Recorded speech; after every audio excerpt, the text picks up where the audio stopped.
why use two if one will do?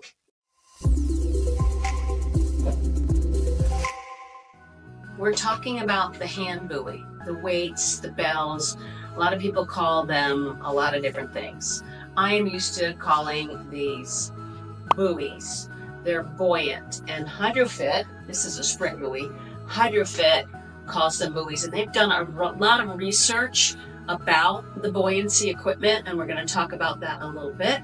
My name is Janice Jakes. I'm the owner of the Fitness Fest Conference and Expo and AquaCon, and this came up when one of my instructors said, hey, we don't have enough equipment. Can you give me some exercises for using one buoy? And I said, I sure can. So there's a couple reasons why you might want to use just one instead of two. Of course, it's you don't have enough for everybody and you want everybody to share in this experience. But just using one gives you so much more focus, concentration, more core, more balance. So it's really great, even if you do have enough equipment. And sometimes you've got a student, oh, I'm going to work harder because if I have two. It's not necessarily true. Also, please know what type of equipment you have at your facility or your venue, because I don't know all the different equipment. I know this is sprint. I know that the blue is heavier. I know that the rainbow is the least buoyant or the least challenging. I know that the yellow is medium. I know the Hydrofit equipment.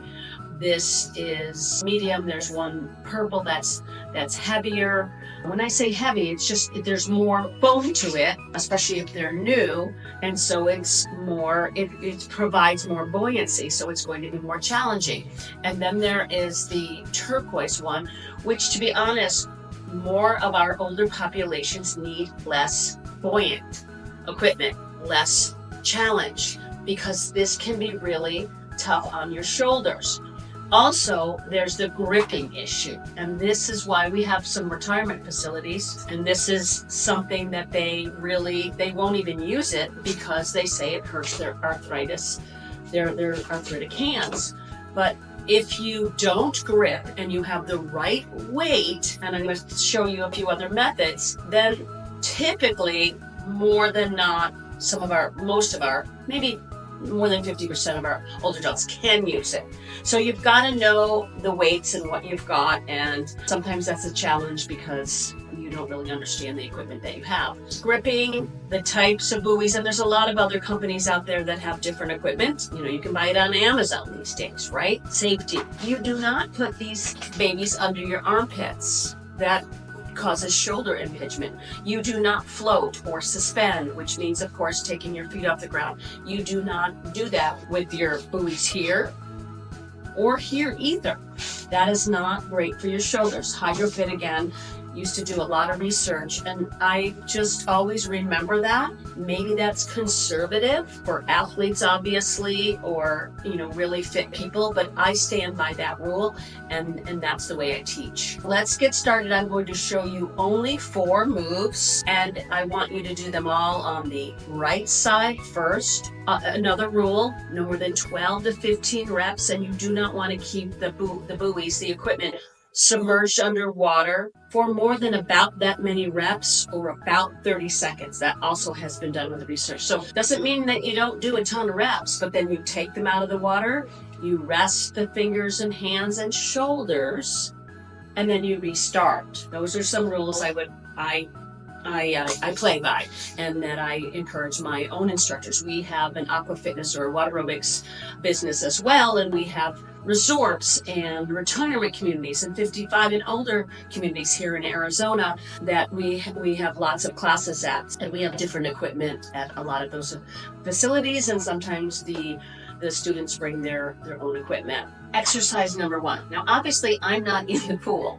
The water should typically be about chest, or I'm going to say nipple depth, pretty much almost always for these particular exercises. Now, what if the student floats away because of that depth? Well, the equipment's probably too challenging, too heavy, or they're not strong enough. But if you allow them to get more shallow, they're not going to get that full range of motion They're not going to get the most out of that exercise. So keep that in mind. So exercise number 1, we're going to do the athletic stance. And I know you can't see my feet, but my feet are wider than my hips, a little bit wider than my hips. My knees are soft, so that means just slightly bent. You never, of course, want to lock your joints. You don't want to lock your knees, but you don't need them super bent. So I say soft knees.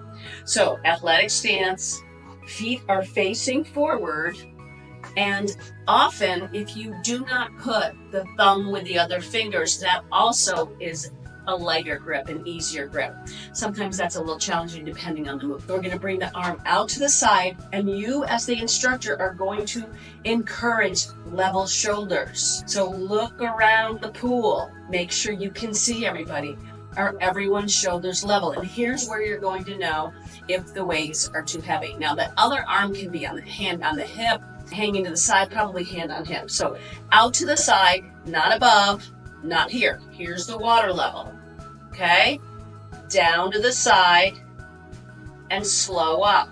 So you're going to go back to the point that you started with.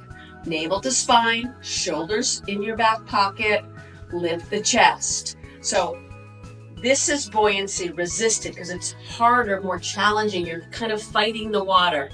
And then on the way up, if you let it go, it would pop up. So that's buoyancy assisted. So it's important to know that and to cue very slow on the way up. That way you'll get the most benefit. So here you are working some lats, you're working some medial delt, you're working your core as well. So exhale on the way down, inhale up. Always going back to where you started and noticing if the shoulder's popping out. I have a challenge with that myself, so I'm gonna keep an eye on myself. So exhale. Remember, fight it on the way up. Also, if they can, because you're trying to work the muscles of the body. Yes, I did say muscles. The muscles of the body, not the wrists. So this should not be challenging on the hands and wrists.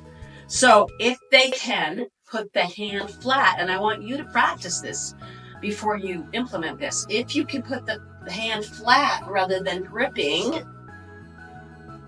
that is more challenging, and it's going to work what the intention is, rather than challenging the wrist, challenging the grip, and so on. So that was the athletic stance exercise number 1, out to the side. Now the lunge stance, like your cross-country ski lunge, which I'm sure you all know, the front foot is flat. Let's say the left. Remember, we're working the right side only. To start, we're going to create that overload. We're going to rest in between. 10 seconds, 30 seconds. They don't need to go get a drink, I don't think. Not that much time. So the front foot, which is left, is facing forward.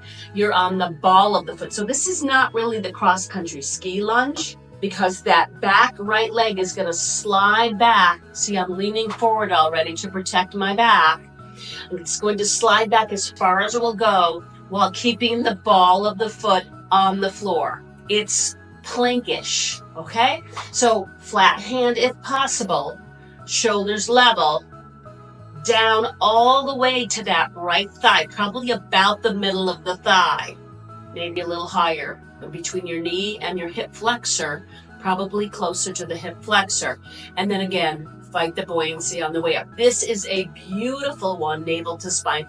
A lot of core going on here, as well as anterior delt, maybe some tricep as well. So a lot of core going on, maybe even way down into the transverse abdominals. So try that out. That's probably my favorite and most effective. So lunge, stance, front foot is flat, ball of the foot. And that buoy is going through so much water. Don't let it pop up, but if they need a little relief and want to go right above the surface and then continue to that second rep, that's okay. Movement number 3, lunge stance or athletic, but the athletic stance is going to be quite a bit more challenging, but it's also going to get more core. It depends on your student's strength, experience, all that. So I'll start with the lunge stance. Remember, the right leg is still behind. The right leg is still behind us because we're working the right arm.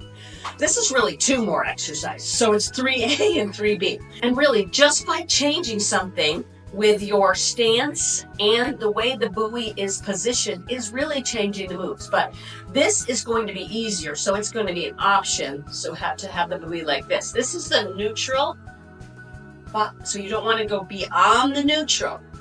That's another researched fact. So again, the buoy is below the surface of the water. I want to say obviously, but I hope that's obvious. It's under the water, but not too deep. So forward, you can go past the midline, but then here's where you stop. Shoulders level, belly button in. Now, how do we make this harder? You will see and you will feel. As the instructor, if you've never done this before, you've got to feel it yourself. So get yourself in the water and play with this a little bit. So you know how to cue, you know to look for shoulders, you know what's harder, you know what's easier. That was number 3, A and B. This is going to be the option. I prefer the word option rather than modification. It makes less derogatory. Last one, we're still on the right side. It's just the bicep tricep. So elbow tucked in at your rib cage, shoulders level as if you're holding a $100 bill to buy a half a tank of gas right there. Now, something about the buoyancy, the muscles work different because of it, but I'm not even going to get into that because we are working the upper body. So just all the way down to your side. You might even want to play with hold it, slow on the way up. You want, hold it for a few seconds and always being mindful of the grip. So there you go. We did the entire right side, obviously. Circle the wrists a little bit, open, shut.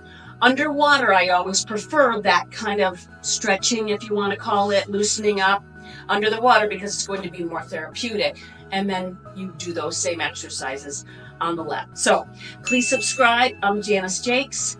I've been teaching Aqua Fitness for 38 years, the owner of the Fitness Fest Conference and Expo at AquaCon, lots of different certifications, and I just love teaching, I love training, and please subscribe. I hope you enjoyed Why Use Two When One Will Do.